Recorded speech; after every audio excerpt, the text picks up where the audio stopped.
Oke, kita lanjutkan ke bagian keempat, yaitu hukum mempelajari ilmu mawaris. Nah, dalam hal ini para ulama berpendapat bahwa mempelajari dan mengajarkan ilmu mawaris adalah fardu kifayah. Artinya, jika ada sebagian kalangan yang mempelajari ilmu tersebut, maka kewajiban yang lainnya adalah gugur. Nah, jadi fardu kifayah ini adalah apabila ada wakil, maka kewajiban tersebut gugur. Gugur gitu. Akan tetapi jika dalam suatu daerah wilayah tidak ada seorang pun yang mau mendalami ilmu warisan, maka semua penduduk wilayah tersebut menanggung dosa. Nah, ini salah satu hal yang membuat inspirasi mungkin bagi kita di sekolah untuk belajar ilmu faraid ini agar tunai kewajiban kita atau fardu kifayahnya terlaksana. Nah, kenapa mesti dipelajari? Karena ilmu mawaris ini sangat penting.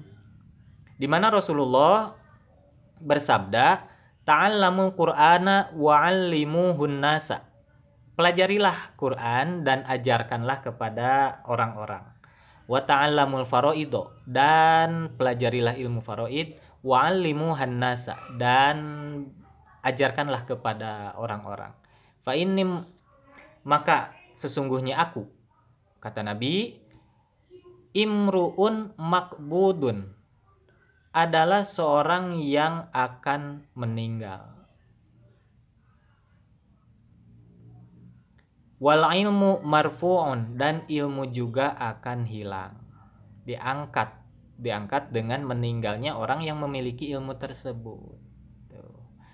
Ayyakhtalifasnani fil faridoti, hampir saja ada dua orang yang bertengkar dalam urusan warisan. Fala yajidani ahadan, kemudian tidak mendapatkan seorang pun yang dapat memberikan fatwa. Fala yajidani ahadan, dan dia tidak akan mendapatkan siapapun yukhbiruhuma, yang akan memberikan fatwa atau keputusan kepada mereka.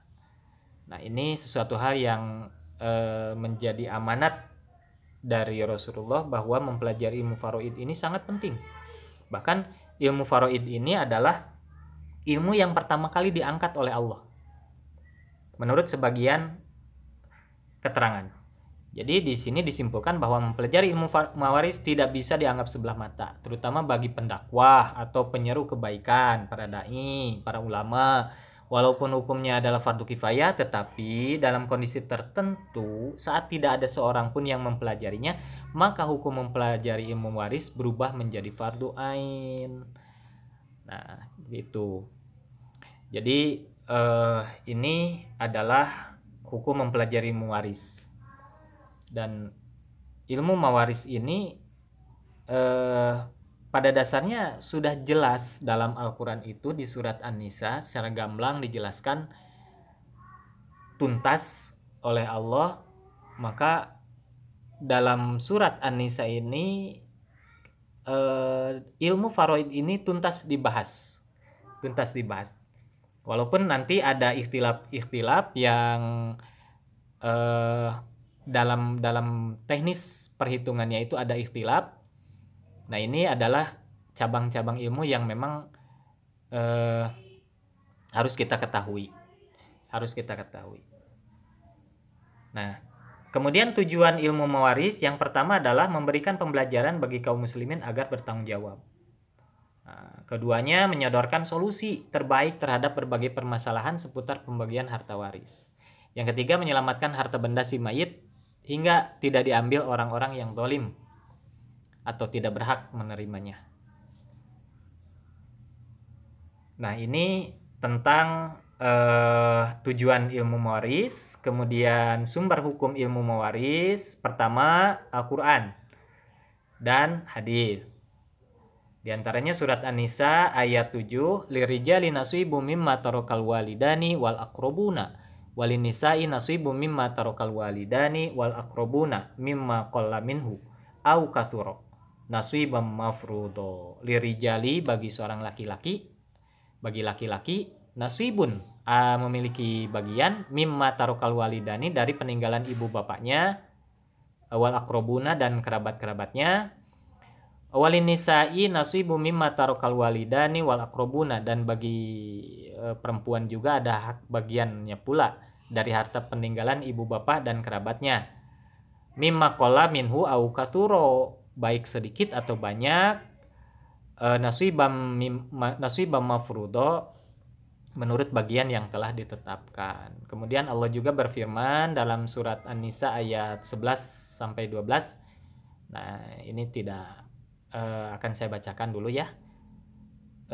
Biar tidak terlalu panjang. Pada dasarnya bahwa Allah Subhanahu wa taala memberikan bagian khusus, penjelasan khusus dalam Al-Qur'an di surat An-Nisa tentang mewaris. Adapun teks hadis, ini yang tadi saya bacakan beda riwayat. Allah Rasulullah bersabda, ta'allamul faraidho, belajarlah ilmu faraid, wa'allimu hannasa, dan wa'allamu bukan wa'allamu ya, di sana salah ketik menurut saya, wa'allimu hannasa, wa'allimuha, dan ajarkanlah ilmu faraid, fa innaha nisful ilmi, maka sungguhnya ilmu faraid ini adalah setengahnya dari ilmu. Wa huwa yunsa, dan ilmu faraid ini adalah yang sering dilupakan oleh manusia-manusia. Wa huwa awwalu syai'in, dan ilmu faraid ini adalah satu ilmu yurfa'u min ummati. Awal dicabutnya ilmu dari umatku adalah ilmu faraid. Nah, ini makanya penting dipelajari. Nah, artinya kalau kita mempelajari ilmu faraid ini sama dengan melestarikan ilmu faraid. Mudah-mudahan Allah Subhanahu wa taala senantiasa memberikan kekuatan dan pemahaman kepada kita untuk selalu mempelajari cabang-cabang ilmu faraid dan kita faham secara benar.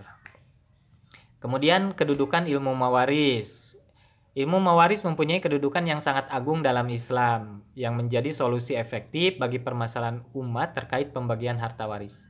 Kala ilmu waris diterapkan secara baik, maka urusan hak Adam akan terselesaikan dengan baik. Semua ahli waris akan mendapatkan haknya secara proporsional. Mereka tidak akan didolimi ataupun mendolimi, karena semuanya sudah disandarkan pada aturan Allah Ta'ala.